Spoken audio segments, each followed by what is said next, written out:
Here are the 12 things I wish I knew before I started chemo.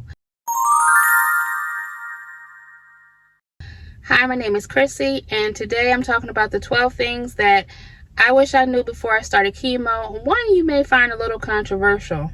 I've gone through 24 cycles of chemotherapy for multiple myeloma, so I definitely have some experience with chemotherapy. I've been on Revlimid, Velcade, Kyprolis, and Pomalyst as my chemotherapy medication. So today, let me share with you some of the tips I wish I knew before I started on this journey. Number 1, you may experience what's called neuropathy. If you don't know what neuropathy is, it's basically when your hands and feet tingle and feel numb. If you start to get these symptoms at any point, it's always good to communicate with your oncologist so that they can help you alleviate those symptoms, because in some cases it can be irreversible. So you want to make sure you keep that line of communication open with your doctor. A tip to use while getting chemo to prevent the neuropathy is some people put their hands and feet in pans or buckets of ice to reduce the symptoms, and I've heard that helps. I personally didn't experience a lot of neuropathy, just only mild, so I didn't have to utilize those strategies, but that is something that you may want to look into if you do experience neuropathy. Number 2, you can use alternative therapies. It's always good to stay in communication with your doctor, but there are certain supplements that you can use that are helpful to help alleviate some of the symptoms from chemotherapy. So be sure to look into alternative therapies that can complement your chemotherapy and make it a little bit easier on you. In addition to the supplements, you could also look into acupuncture as an option.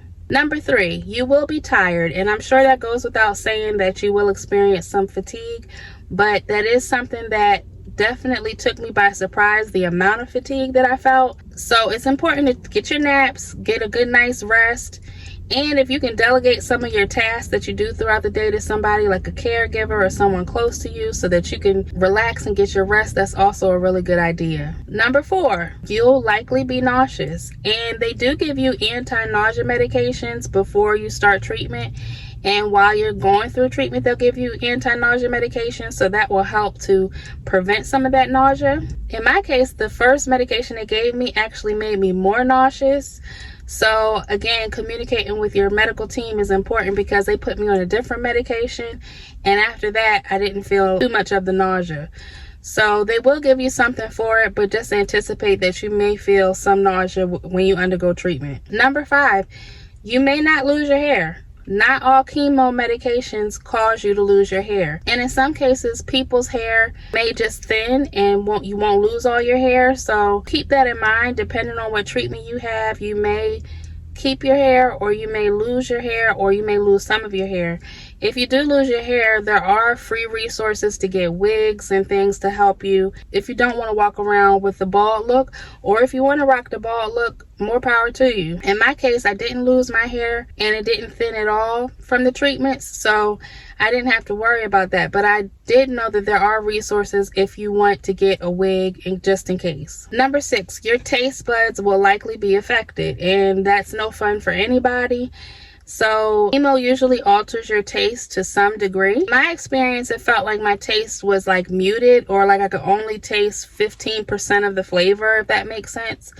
So some of my taste buds were still intact, like I still could taste sour and I could still taste sweet, but everything else was kind of bland and disappointing.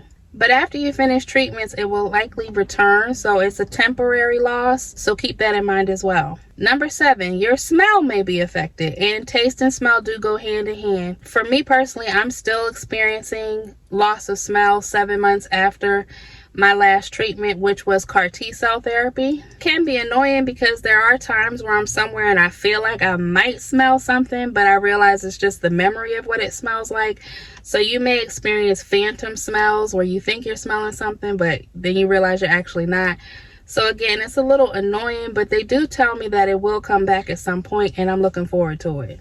Number 8, and this is the one that I said might be a little bit controversial, but you do have a say in the medications that you're given. I highly recommend you research and look up other treatment options, look up the medications that they're giving you, and bring them up to discuss with your doctor in your appointments. You want to have the best game plan when you're going into this, so there's nothing wrong with doing your own research as well as listening to what they're telling you.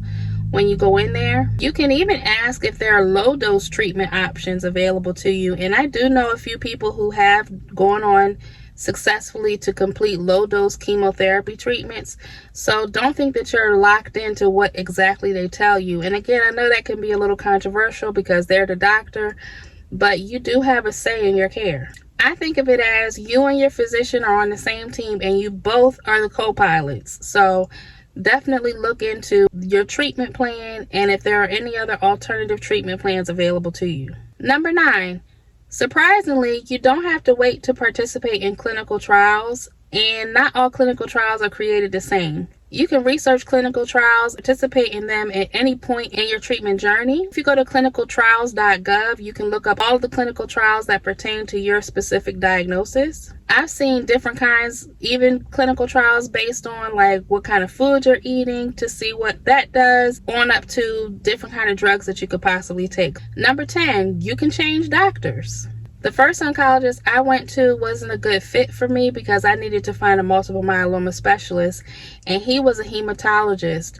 So I actually requested to change doctors before I started chemotherapy to give myself the best shot possible. So you can change your doctors if you don't feel like it's a good fit.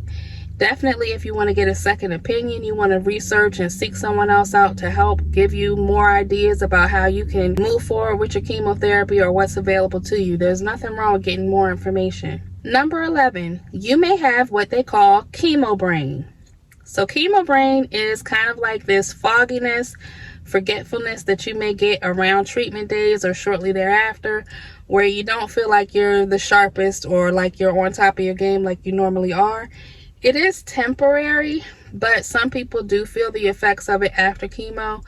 So it's just something to keep in mind. So if you want to make things easier for yourself and make sure, you put your keys in a certain place, or you've got everything laid out for yourself the night before in regards to what you're wearing, just to make things more streamlined, it could definitely help with the chemo brain. Just remember though, it is temporary and it's not going to take over your life. You won't be like that forever. Number 12, your nails and bones may be affected by a treatment. So they may offer you bone strengthening drugs like Zometa or something like that to help strengthen your bones through treatment. You can also seek out a naturopath or an alternative healthcare professional to help you find some alternative ways to strengthen your bones while you go through treatment. And your nails may become brittle or break off during treatment, but that's also temporary as well. I used a strengthening nail polish when I was going through treatment to help prevent some of that brittleness, so I didn't really experience too much of that. So that's also available to you as well. So those are my 12 tips for you if you're going through chemotherapy or about to go through chemotherapy or newly diagnosed. I wish you all the best on your journey. If you want to know about how I was diagnosed, you can check out my multiple myeloma diagnosis video. It'll be linked in here somewhere. So leave a comment in the comments below if this was helpful to you or anything you want to share in the comments. Don't forget to like this video and subscribe to this channel if you feel so inclined. Thanks for watching. Bye.